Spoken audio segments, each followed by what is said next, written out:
Assalamualaikum warahmatullahi wabarakatuh. Perkenalkan, nama saya Asep Doni Pradana. Saya merupakan salah satu mahasiswa Magister Pendidikan Ilmu Komputer Universitas Pendidikan Indonesia. Di pertemuan kali ini, saya ingin membahas mengenai materi kuliah Strategi Pembelajaran Pendidikan Ilmu Komputer dengan judul Bagaimana Pembelajaran Berbasis Multimedia Itu, atau bagaimana pembelajaran berbasis multimedia yang harus kita lakukan dalam rangka kita mengajar, baik itu di sekolah ataupun sebagai instruktur di setiap kegiatan. Saya berawal dari pendahuluan dulu, perubahan media pembelajaran itu seperti apa. Kita pasti ingat di era konvensional dulu, mungkin ini sekitar tahun 90 atau 2000 ke bawah, ya, bahwa pada saat guru atau dosen sedang menjelaskan materi atau membuat sebuah contoh atau ilustrasi dari materi tersebut, maka harus seperti ini. Ini sampelnya adalah matematik, ya. Untuk penghitungan aljabar, mengetahui kurva dan lain sebagainya, bentuknya seperti ini, gitu ya. Guru harus menggambar, kita menunggu guru menggambar dan lain sebagainya. Itu era konvensional. Tentu sekarang sudah sangat signifikan sekali perubahannya.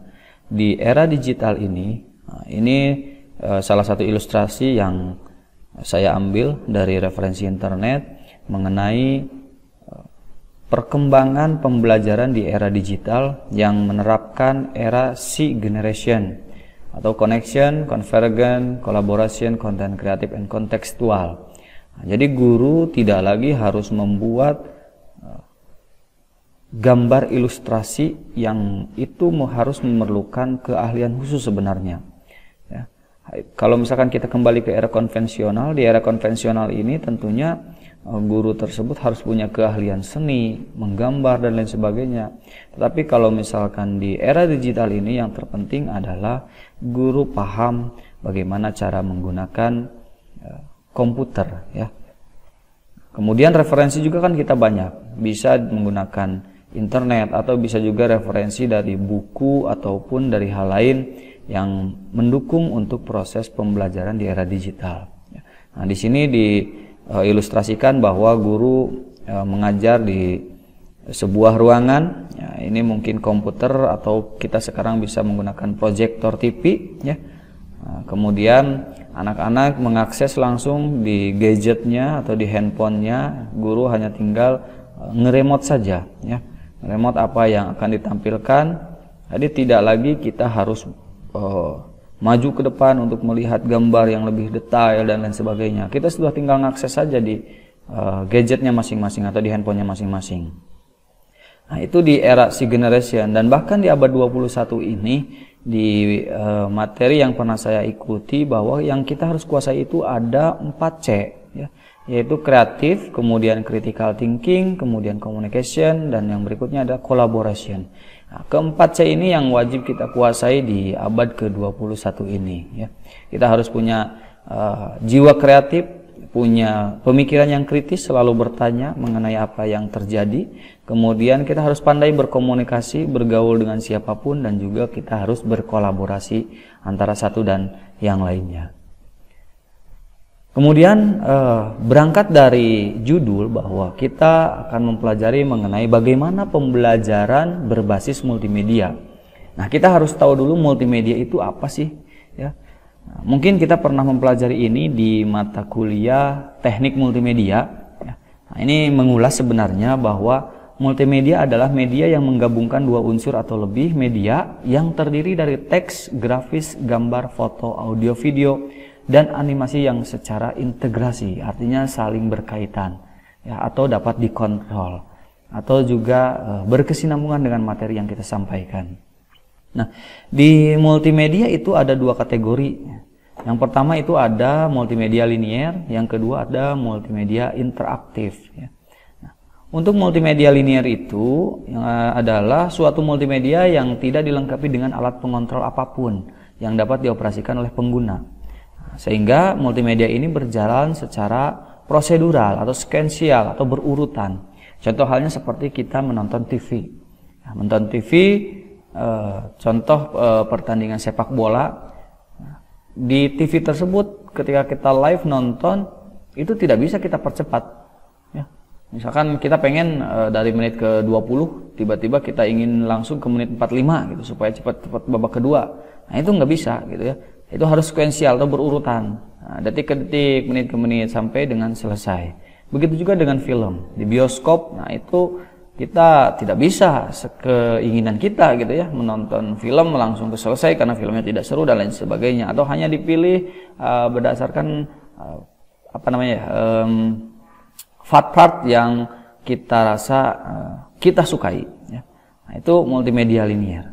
Kemudian yang kedua ada multimedia interaktif atau multimedia yang dilengkapi dengan alat pengontrol yang dapat kita operasikan sendiri gitu ya, sehingga kita bisa memilih mau kemana proses selanjutnya. Nah, contohnya adalah multimedia pembelajaran interaktif atau bisa juga aplikasi game atau juga yang lainnya. Nah ini kita bisa atur sendiri kan, bagaimana kita mengoperasikan si media tersebut atau multimedia tersebut gitu ya. Nah mungkin saya juga masih mencari referensi lain mengenai apakah YouTube bisa tergolong multimedia interaktif ataukah multimedia linear. Secara YouTube itu di satu sisi kita bisa dikatakan multimedia linear karena ya kita ikuti prosesnya yang ada di YouTube itu. Tapi bisa juga interaktif. Nah, interaktifnya kita bisa mengontrol YouTube itu. Bisa mempercepatnya, memperlambatnya dan lain sebagainya. Nah itu mungkin saya masih cari-cari referensi mengenai YouTube yang lebih tepatnya ke multimedia kategori apa itu untuk YouTube. Kemudian kita di judul tadi membahas mengenai pembelajaran berbasis multimedia. Ya. Multimedia kita sudah tahu. Nah, sekarang pembelajaran itu apa? Nah, pembelajaran itu adalah proses penciptaan lingkungan yang memungkinkan terjadinya proses pembelajaran. Maksudnya gimana ya? Nah, kita persempit lagi ya. Apa itu belajar? Belajar itu adalah pengertian aktivitas mental siswa dalam berinteraksi dengan lingkungan yang menghasilkan perubahan perilaku yang bersifat relatif konsisten. Nah, itu belajar.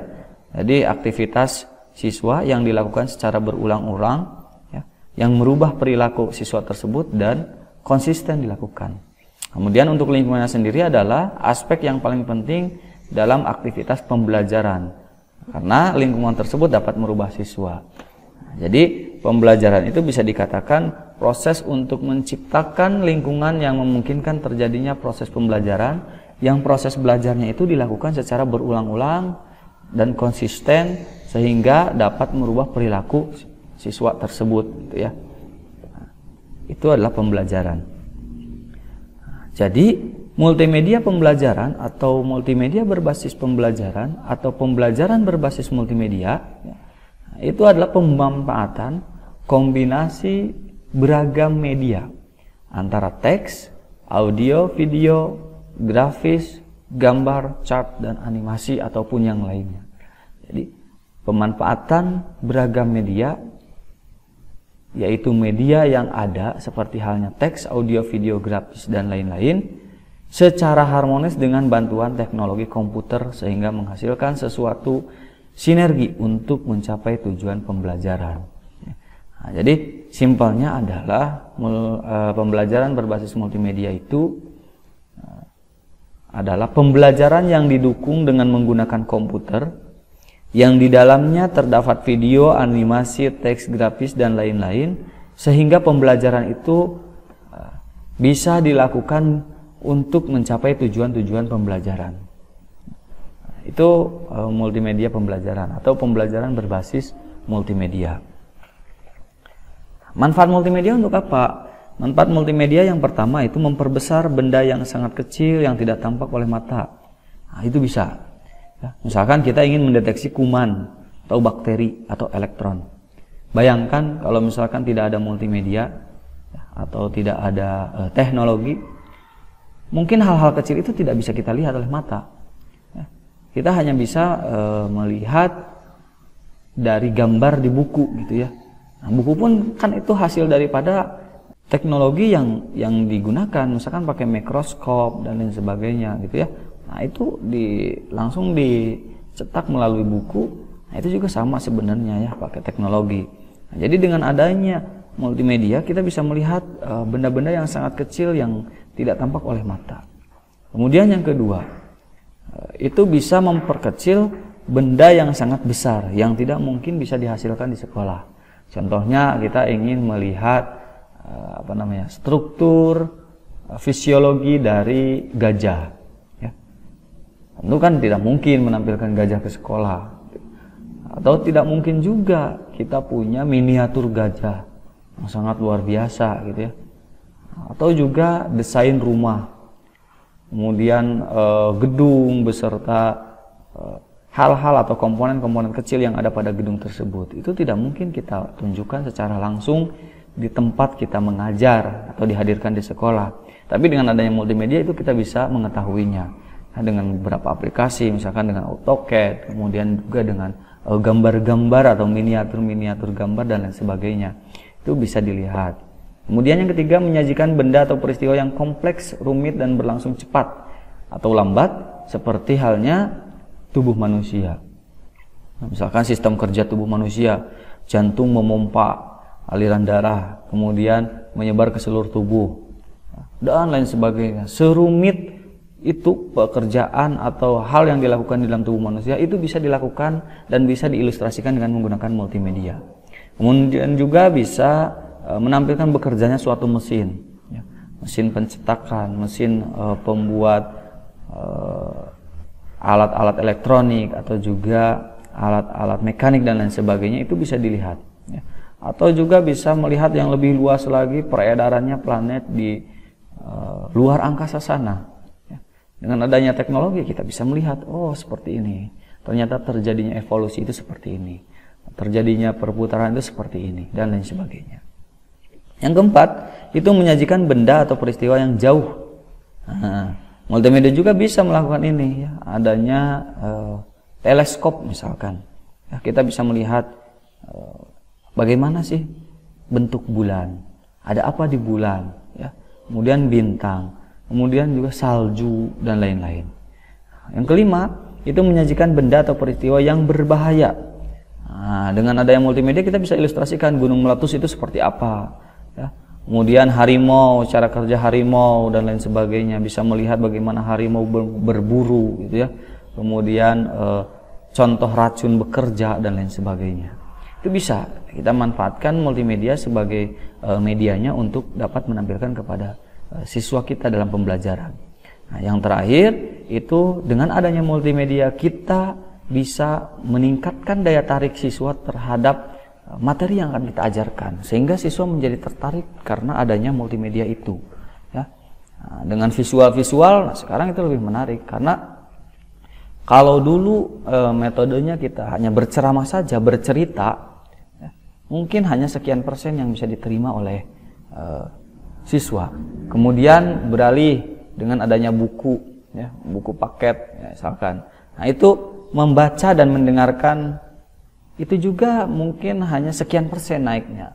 Nah, tetapi sekarang dengan adanya visualisasi multimedia, jadi kita bisa mendengarkan, bisa melihat, kemudian juga kita bisa mempraktikkan langsung. Nah, maka itu menjadi luar biasa persentase yang bisa diterima oleh siswa terkait materi yang kita ajarkan. Kemudian ada karakteristik multimedia pembelajaran. Nah, yang pertama, memiliki lebih dari satu media yang konvergen. Nah, misalnya menggabungkan unsur audio dan visual ya. Nah, jadi sama halnya seperti YouTube gitu ya. Nah, ada suaranya, kemudian ada gambarnya. Nah, itu menggabungkan dua media. Ya. Kemudian bersifat interaktif, memiliki kemampuan untuk mengakomodasi respon pengguna. Nah, mungkin ini seperti halnya Google Form. Nah, kita bisa bikin kuis dengan Google Form ya. Nah, kemudian dikerjakan, kemudian hasilnya bisa langsung ketahuan. Atau bisa juga menggunakan di Android itu ada Kahoot. Nah, dengan Kahoot kita bisa melakukan kuis kepada siswa, kemudian ada feedback ke siswa, dia dapat nilai berapa dan urutan keberapa di kelasnya, sehingga lebih tertantang dan memacu siswa untuk mempelajari materi yang kita ajarkan, karena ada kuis-kuis tersebut yang bersifat interaktif. Kemudian bersifat mandiri, nah, dalam artian memberi kemudahan dan kelengkapan isi sedemikian rupa, sehingga pengguna dapat menggunakan tanpa bimbingan orang lain. Nah, dengan adanya YouTube ya, contohnya, kita bisa mengikuti tutorial-tutorial tersebut tanpa harus belajar ke gurunya, ya. Misalkan cara membuka atau membongkar blok mesin, nah, atau cara merakit komputer. Nah, itu dengan YouTube itu sudah jelas. Kita tinggal ketikkan saja seri komputernya berapa, nah, nanti muncul, tinggal ikuti. Bahkan memperbaiki komputer pun itu bisa dengan menggunakan media itu tanpa kita belajar, dari YouTube saja, ya. Nah, itu karakteristik multimedia. Jadi memiliki lebih dari satu media yang konvergen, bersifat interaktif dan mandiri. Kemudian fungsi multimedia pembelajaran untuk apa? Yang pertama, memperkuat respon pengguna secepat dan sesering mungkin, ya. Mampu memperkuat respon pengguna secepatnya dan sesering mungkin. Yang kedua, mampu memberikan kesempatan kepada siswa untuk mengontrol laju kecepatan belajar sendiri. Dan yang keempat, mampu memberikan kesempatan adanya partisipasi dari pengguna dalam bentuk respon, baik berupa jawaban, pemilihan, keputusan, percobaan, dan lain-lain. Nah, jadi gambarannya kalau misalkan yang pertama ini memperkuat respon pengguna secepatnya dan sesering mungkin. Nah, dengan adanya multimedia, kita bisa mengetahui hasil-hasil yang kita lakukan. Ya. Kemudian nanti ada kesempatan untuk mengontrol bahwa kita sudah sampai mana nih pembelajaran yang kita lakukan. Nah, kita bisa tahu apakah kita sudah terlalu cepat ataukah terlalu lambat. Nah, dengan adanya multimedia kita bisa ukur semua itu. Dan yang terakhirnya itu adalah kita bisa mengetahui respon-respon dari siswa terkait keputusan, pemilihan ataupun jawaban dan hal-hal lain yang berkaitan dengan pembelajaran kita. Ini ada format multimedia pembelajaran, ada 4 format yang bisa kita lakukan. Yang pertama itu ada tutorial. Nah, kita bisa memberikan tutorial kepada siswa. Tapi kasusnya harus sesuai gitu ya. Nah, tutorial itu biasanya materinya akan berlanjut jika sudah dapat menjawab pertanyaan yang diberikan. Jadi misalkan KD1 sudah selesai, maka dia akan lanjut ke KD2. Tapi jika KD1 belum selesai, maka dia harus remedial di KD1 tersebut. Nah, itu tutorial ya. Jadi bertahap. Tahap berikutnya akan lanjut jika tahap pertama itu sudah selesai. Begitu juga dengan seterusnya ya. Kemudian yang kedua ada drill and practice. Nah, ini sebenarnya lebih kepada melatih keterampilan atau penguasaan konsep. Ini teori sebenarnya ya. Jadi misalkan diberikan soal yang bervariasi, soalnya itu ada 100 soal, tapi yang dimunculkan itu hanya 20 soal. Kemudian siswa dikasih 20 soal itu, siswa bisa menjawab, kasih lagi 20 soal dengan soal yang berbeda dan acak. Nah, siswa bisa menjawab lagi. Nah, berarti secara konsep dan keterampilan penguasaan konsep dia sudah mengetahui. Yang berikutnya adalah simulasi. Nah, kalau simulasi ini kita mengilustrasikan atau melakukan atau mensimulasikan kehidupan di dunia nyatanya seperti apa. Nah, misalkan ada simulator SIM, SIM mobil misalkan ya, atau simulator menerbangkan pesawat, kemudian mensimulasikan bagaimana menjadi pedagang kecil ya. Nah, itu adalah simulasi. Kemudian yang terakhir itu ada game. Nah, jadi kita melakukan pembelajaran itu menggunakan permainan ya. Nah, dengan medianya itu adalah game gitu. Nah, sehingga siswa itu tidak sadar bahwa sebenarnya sedang belajar, tapi seolah-olah sedang bermain game saja. Nah, ini format-format yang bisa kita lakukan di dalam kelas untuk mengajar bagaimana baiknya sehingga kita bisa mendukung terhadap pembelajaran berbasis multimedia ini ya, mau tutorial, mau drill and practice, mau simulasi ataupun mau game. Nah, mungkin bisa dikombinasikan atau bisa juga sesuai dengan keinginan kita, passion kita berada di mana. Ini saya ambil contoh bagaimana cara membuat multimedia untuk pembelajaran yang menarik gitu ya. Sehingga pembelajaran berbasis multimedia juga tetap kita harus memperhatikan hal-hal itu gitu ya. Tidak hanya dengan adanya PowerPoint kita jadi menarik, enggak juga gitu ya. Tetapi tetap kita harus memperhatikan bagaimana caranya supaya siswa menjadi menarik setelah kita menggunakan multimedia ini. Nah, contohnya di sini di bagian judul. Nah, ini yang paling penting.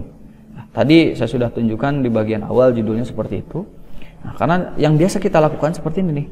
Contoh yang kurang baik, tata surya, ya, integral, judulnya kaku, ya, seolah-olah judulnya itu mendoktrin kita, atau judulnya itu seperti menakutkan, ya. Nah, padahal sebenarnya kalau misalkan judul yang baik itu misalkan ini yang tata surya, seperti apakah keadaan di luar angkasa. Nah, jadi kita menantang dan menarik untuk siswa. Oh, apa ya, gimana ya, menariknya seperti apa ya, ada apa aja ya di luar angkasa itu. Nah, mungkin ke arah sana. Atau integral, bagaimana menghitung luas berbagai bentuk yang tidak beraturan. Langsung siswa akan berpikir bahwa apa bentuk yang tidak beraturan, apakah batu, ya, ataukah misalkan yang tidak beraturan itu selain batu mungkin bisa juga kita membuat sebuah gulungan kertas misalkan, ya, yang tidak beraturan, yang bentuknya tidak biasa kita lihat, yang tidak lazim gitu, ya. Nah, sehingga dari judul itu siswa akan langsung mulai tertarik dan menantang. Padahal kita belum menjelaskan isinya, baru melihat judulnya saja siswa sudah bertanya-tanya. Tapi ketika kita pakai contoh tata surya, udah pasti di dalamnya itu tata surya hanya bulan mungkin lah, atau misalnya matahari. Nah, padahal yang paling penting adalah merangsang siswa untuk lebih menantang dan menarik terhadap materi. Nah, yang berikutnya adalah tujuan pembelajarannya. Nah, biasanya kita tujuan pembelajarannya juga terlalu simple, ya. Nah, sebenarnya kita harus menyampaikan tujuan pembelajaran yang harus jelas dan kreatif, ya. Kemudian penjelasan mengenai manfaat dari multimedia pembelajaran. Kalau menurut The Porter itu ada ambak, apa manfaat bagiku gitu. Nah, jadi apa yang akan kita pelajari itu manfaatnya buat siswa. Nah, contohnya misalkan di sini ada yang kurang baik gini. Setelah mempelajari media ini, siswa akan dapat menjelaskan terjadinya jantung koroner. Akan ini maksudnya, ya, bukan ajab. Akan mendapat menjelaskan terjadinya jantung koroner.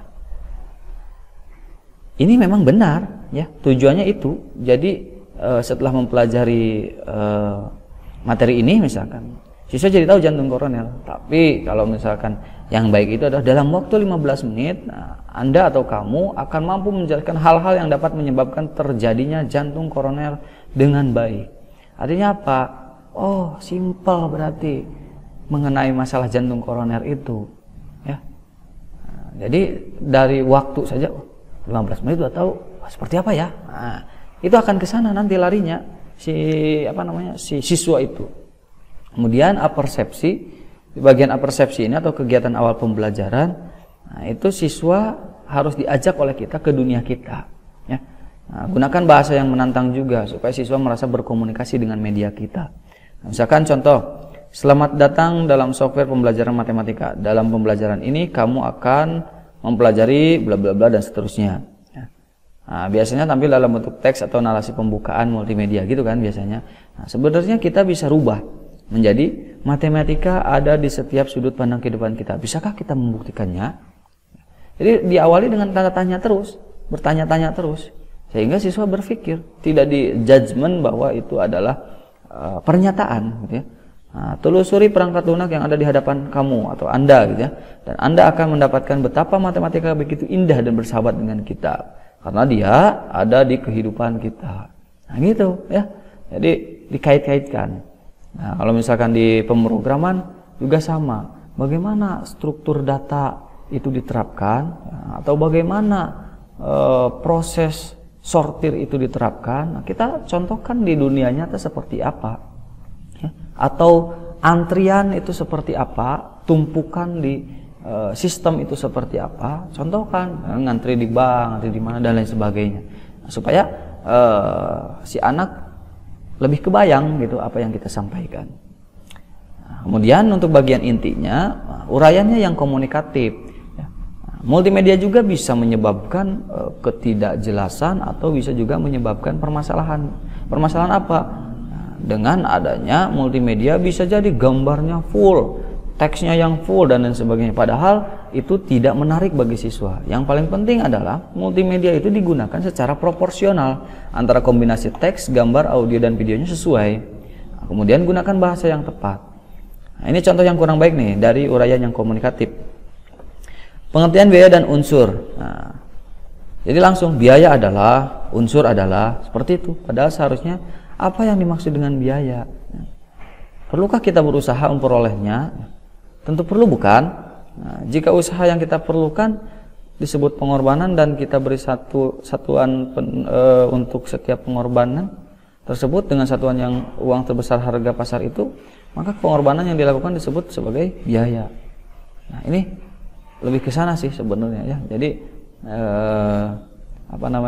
selalu diawali dengan tanda tanya ya. Kemudian ini juga ilustrasi dan simulasi yang relevan. Ilustrasi dan simulasi yang relevan merupakan kelebihan dari multimedia sehingga perlu disesuaikan untuk mempermudah dan meningkatkan kemampuan siswa. Nah, ini contoh yang kurang baiknya hanya sebatas penjelasan mengenai biaya. Nah, kalau misalkan di yang baiknya kita ilustrasikan, pernah nggak kamu mengeluarkan uang membeli sesuatu? Atau kamu pernah nggak meminta uang dan merencanakan membeli sesuatu?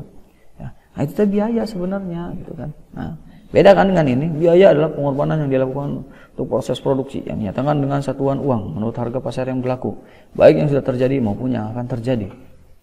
Apa gitu ya, kaku gitu kesannya. Kemudian berikan latihan atau tes dan umpan balik yang kreatif untuk siswa. Dengan adanya multimedia kita harus mampu memberikan latihan-latihan atau tes-tes yang kreatif ya. Nah, hindari juga pilihan ganda sebenarnya, karena pilihan ganda atau pilihan benar dan salah itu biasanya kita nebak. Siswa itu menghitung kancing gitu ya, atau kira-kira kemana ya, A, B, C, D, E dan seterusnya ya. Nah, lebih baik kita menggunakan jawaban singkat untuk melatih kemampuan siswa. Kemudian gunakan juga pengacakan soal, umpan balik yang memuji ya, atau jangan memojokkan siswa. Nah, tesnya juga tidak hanya berupa tes tulis tetapi menggunakan game-game dan simulasi. Nah, itu pembelajaran berbasis multimedia. Kalau kita hanya menggunakan pilihan ganda, pilihan benar salah, itu tanpa multimedia pun itu bisa dilakukan gitu ya. Nah, tes menarik seperti memberikan clue-clue dari pertanyaan yang diberikan. Nah, itu bisa ya, bisa diberikan ke siswa gitu. Nah, oke. Kemudian ada tips dalam aspek desain pembelajaran. Jadi pembelajaran multimedia yang baik itu seperti apa? Pilih materi yang tidak dilakukan oleh siswa sehingga memerlukan aspek visualisasi. Aspek maksudnya ini ya, aspek visualisasi. Sehingga kalau misalkan siswa bisa melakukannya sendiri di rumah, itu sebenarnya kurang menarik juga gitu ya. Tapi harus ada kira-kira siswa apa yang nggak bisa dilakukan oleh siswa, tapi bisa dibayangkan oleh siswa. Secara itu kita bisa membuat visualisasinya. Kemudian libatkan siswa dalam setiap aktivitas multimedia pembelajaran, nah, interaktif gitu ya antara kita dengan siswanya. Tampilkan simulasi dan animasi ya, yang meningkatkan penguasaan konsep dan rasa ingin tahu mengenai materi yang diajarkan. Dan gunakan prinsip 4C ya, kreatif, critical thinking, communication, dan collaboration. Oke. Ini referensi yang saya gunakan ya, mengenai materi ini. Itu yang bisa saya sampaikan terkait pembelajaran berbasis multimedia. Artinya gunakan multimedia sebaik mungkin, semenarik mungkin, sekreatif mungkin untuk melaksanakan pembelajaran. Sehingga pembelajaran yang biasa dilaksanakan secara monoton, ceramah, kemudian juga hanya berorientasi kepada guru hanya sebagai seorang superior, artinya hanya menjelaskan saja gitu ya. Nah, sekarang kita gunakan multimedia untuk pembelajaran yang melibatkan setiap pembelajaran itu dengan siswa. Siswa harus selalu terlibat ya, sehingga adanya interaksi antara guru dengan siswa, melatih atau merangsang dan menantang siswa untuk selalu berpikir kritis, sehingga di sana akan muncul kreativitas dari siswa yang nantinya harus dikomunikasikan dan dikolaborasikan dengan orang lain. Itu ya. Itu gambaran singkat mengenai pembelajaran berbasis multimedia. Baik, itu saja yang bisa saya sampaikan. Terima kasih telah menonton video ini. Mudah-mudahan video ini bermanfaat. Saya akhiri. Assalamualaikum warahmatullahi wabarakatuh.